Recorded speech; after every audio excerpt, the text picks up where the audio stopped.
नमस्कार दोस्तों। आज हम फिर हाजिर हुए हैं एक नई कुंडली का विश्लेषण करने। ये कुंडली है मशहूर प्लेबैक सिंगर अरिजीत सिंह की। अरिजीत सिंह किसी भी इंट्रोडक्शन के मोहताज नहीं है।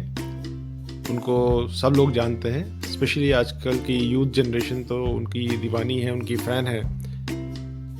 तो अरिजीत सिंह का जन्म 25 अप्रैल 1987 को हुआ था। 25 अप्रैल 1987 मुर्शिदाबाद, वेस्ट बंगाल में। और उनका जन्म का टाइम है लगभग 12 बजे के करीब।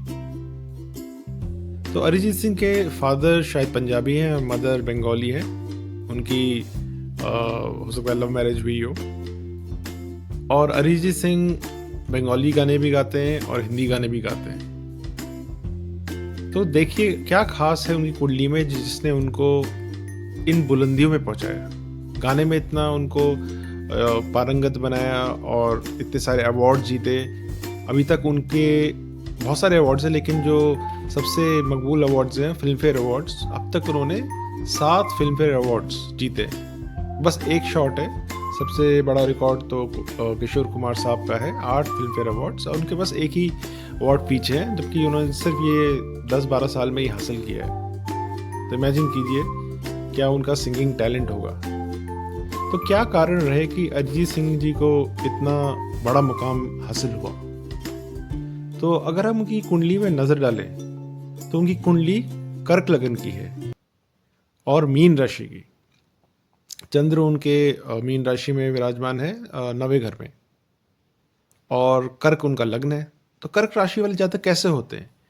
कर्क राशि वाले जातक अक्सर आप पाएंगे कि बहुत ही इमोशनल, केयरिंग, क्योंकि ये वाटर साइन है और वाटर साइन होते हुए ये लोग बहुत इमोशनल होते हैं। किसी भी कलाकार के लिए इमोशनल होना बहुत ही ज़रूरी है। बिना इमोशनल कनेक्ट हुए वो लोगों से कभी भी मकबूल, फेमस नहीं हो सकता। कई लोग टेक्निकल सिंगिंग करते हैं लेकिन वो इतने ज़्यादा फेमस नहीं हो पाते, लेकिन जो गाने गाते हैं और जो दिल को छू जाते हैं वही गाने और वही कलाकार फेमस होते हैं। तो यही उनकी सिंगिंग में नज़र आता है, क्योंकि उनका लग्न ही कर्क है। और अगर उनकी राशि देखें तो मीन राशि, वो भी वाटर साइन है और वो भी इमोशंस को दर्शाता है। तो ये तो हो गए उनके लग्न और राशि की बातें। और अगर हम उनके दूसरे भावों को देखें तो सबसे पहले उनकी नज़र हमें जाती है उनके कर्म स्थान पे, तो जहाँ पे सूर्य उच्च के बैठे हैं। देखिए क्या गजब का योग है। सूर्य उच्च के अगर कर्म में बैठे हैं तो ये तो बहुत ही प्रबल योग है।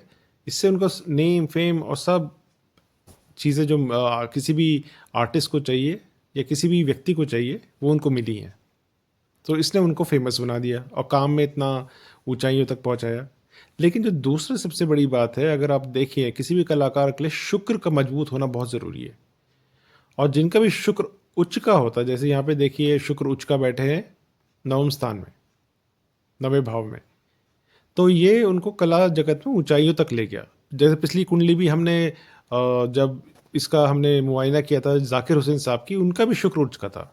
तो ये नहीं कि हर कलाकार का शुक्र उच्च का होगा, लेकिन किसी भी कलाकार का शुक्र अच्छा होना चाहिए। लेकिन जो ग्रेट ग्रेट सिंगर्स या ग्रेट कलाकार होते हैं उनका शुक्र उच्च का होता है। तो इसमें कोई दो राय, इसमें कोई डाउट या कोई हमें वो नज़र नहीं आता है कि कैसे हो गया कि उनका शुक्र उच्च का है। क्योंकि शुक्र उच्च का है तभी तो वो इतने ग्रेट बने। तो ये तो हो गया उनके शुक्र की बात।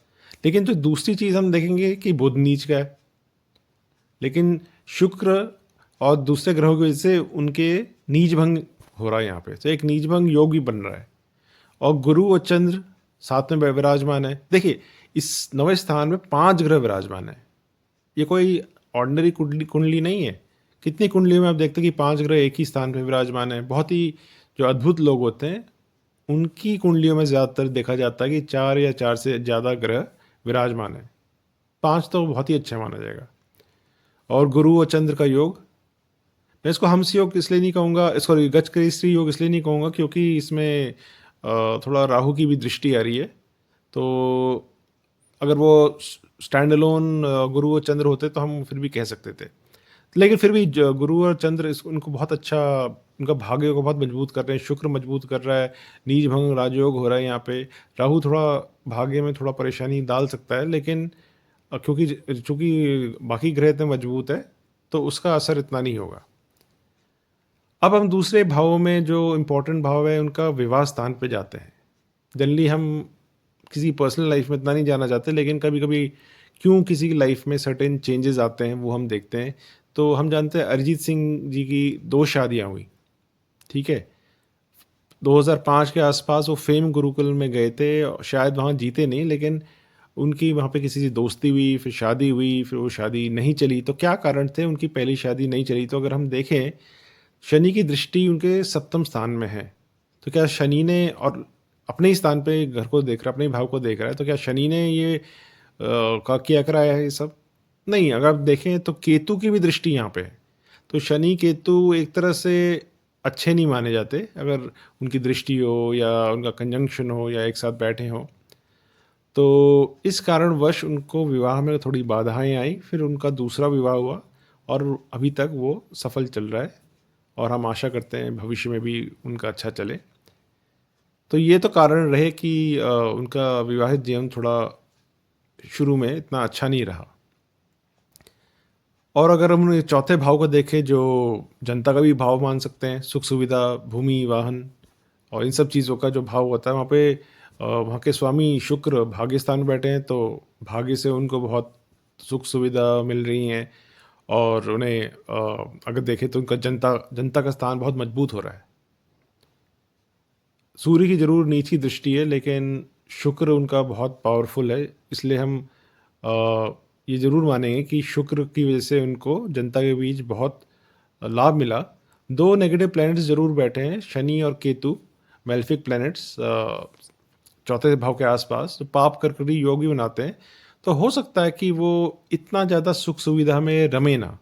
उनको सब ये सब मिलता है, लेकिन हम देखें वो कई बार स्कूटर में निकल जाते हैं, बहुत ही सिंपल उनका गेटअप है, ना ज़्यादा शो नहीं है।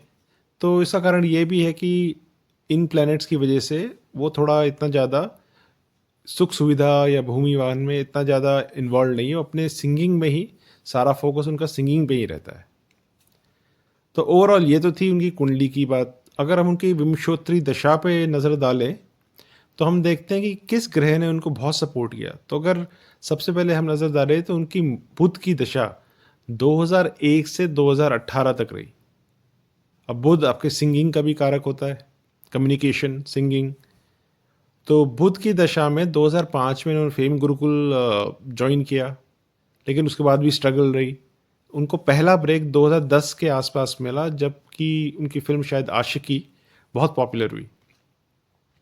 तो म बुध ने अपना काम कर दिया, तो बुध की वजह से इनको ये बहुत फ़ायदा हुआ, और 2020, 22, 23 तक, 2018 तक उनकी बुध की दशा चली, महादशा चली, और बुध और राहु में उनको राहु ने उनका, जब बुध और राहु की अंतर्दशा आई, तो उनका भाग्य स्थान एक्टिवेट हो गया, और उसके बाद उनको फ़िल्म में गाने का अपॉर्चुनिटी मिली 2010 के आसपास। इसके बाद केतु की महादशा शुरू हुई। केतु की 26 मई 2018 से 26 मई 2025 तक चलेगी। तो केतु के साथ जो अगेन उनके जो ग्रह हम देखें, राहु की अंतर्दशा आई, फिर आपकी शनि की भी आई, फिर बुध की भी आई, फिर शुक्र की भी आई। तो इस तरह की इनकी जो अंतर्दशाएं हैं, तो थोड़ी ऊपर नीचे ज़रूर रहा इनका। उस टाइम पे गाने तो हिट हुए उनके, लेकिन थोड़े गाने उन्हें कम भी कर दिए इस दौरान। तो राहु के टाइम पे थोड़ा फ़ायदा हुआ, क्योंकि भाग्य स्थान एक्टिव हो गया, लेकिन उसके बाद शनि की आई तो इतना फ़ायदा नहीं हुआ, अंतर्दशा आई।